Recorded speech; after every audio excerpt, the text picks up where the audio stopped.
Sports radio മലയാളത്തിലേക്ക് ഏവർക്കും സ്വാഗതം. 2007 T20 വേൾഡ് കപ്പ് ഫൈനൽ. ലോക ക്രിക്കറ്റിലെ സ്വപ്ന ഫൈനലിൽ ചിരവൈരികളായ ഇന്ത്യയും പാകിസ്ഥാനും ഏറ്റുമുട്ടി. ക്രിക്കറ്റ് ചരിത്രത്തിലെ തന്നെ പ്രധാന മത്സരമായിരുന്നു അത്. ഇന്ത്യ ആദ്യ T20 വേൾഡ് കപ്പ് വിജയിച്ചു എന്നതിനപ്പുറം ICC ഒരു പരീക്ഷണം പോലെ തുടങ്ങിയ T20 എന്ന ഫോർമാറ്റിന്റെ തന്നെ ഒരു മഹാവിജയമായിരുന്നു അത്.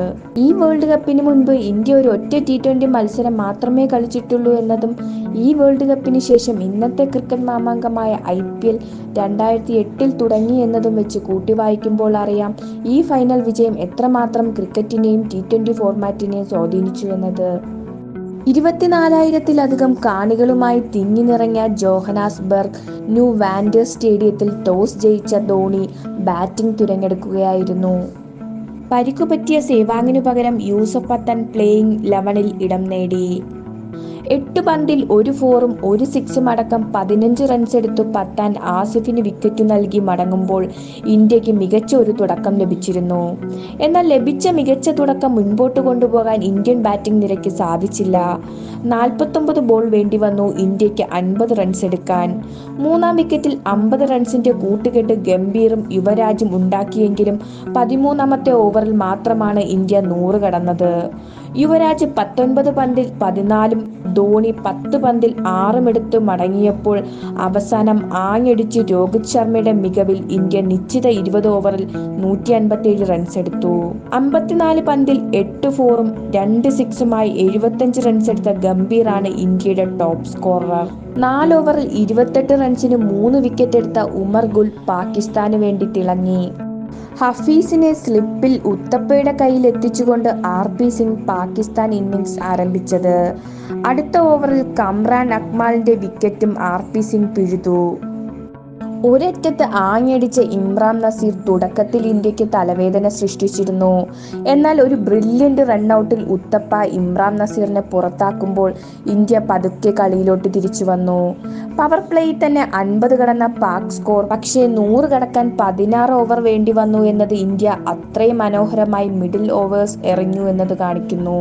ഒരറ്റത്ത് വിക്കറ്റുകൾ വീണുകൊണ്ടേയിരുന്നപ്പോൾ ലീഗ് മത്സരത്തിലെ പോലെ തന്നെ മിസ്ബ ഒരറ്റത്ത് ഒറ്റയ്ക്ക് പൊരുതിക്കൊണ്ടേയിരുന്നു.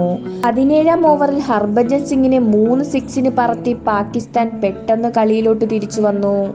ശ്രീശാന്തിന്റെ 18ാം ഓവറിൽ 15 റൺസും കൂടെ ആയപ്പോൾ കളി വീണ്ടും പാകിസ്ഥാൻ അനുകൂലമായി. വീണ്ടും രക്ഷകനായ RP സിംഗ് അവതരിച്ചപ്പോൾ 19ാം ഓവറിൽ വെറും 7 റൺസ് മാത്രമാണ് താരം നൽകിയത്. അവസാന ഓവറിൽ പാകിസ്ഥാന് ജയിക്കാൻ 13 റൺസ്. കയ്യിൽ 1 വിക്കറ്റ് മാത്രം ബാക്കി. ഹർഭജൻ സിംഗിന്റെ 1 ഓവർ ബാക്കി നിൽക്കുമ്പോൾ ക്യാപ്റ്റൻ ധോണി ഏവരെയും ഞെട്ടിച്ചുകൊണ്ട് തുടക്കക്കാരനായ ജോഗിന്ദർ ശർമ്മയ്ക്ക് പന്ത് കൊടുക്കുകയായിരുന്നു. മികച്ച ഫോമിലുള്ള മിസ്ബ സ്ട്രൈക്കിലായിരുന്നു.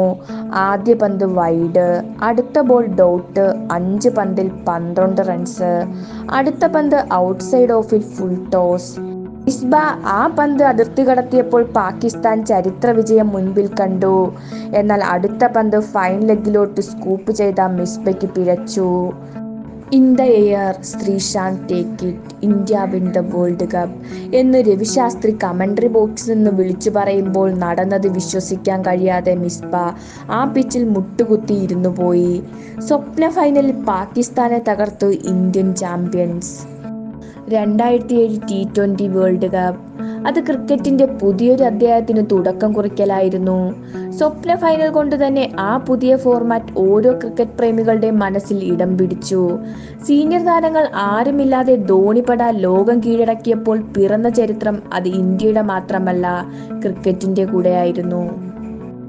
കായിക ലോകത്തിലെ പുതിയ വിശേഷങ്ങളുമായി ഞങ്ങൾ വീണ്ടും വരുന്നതായിരിക്കും. Bye bye, take care.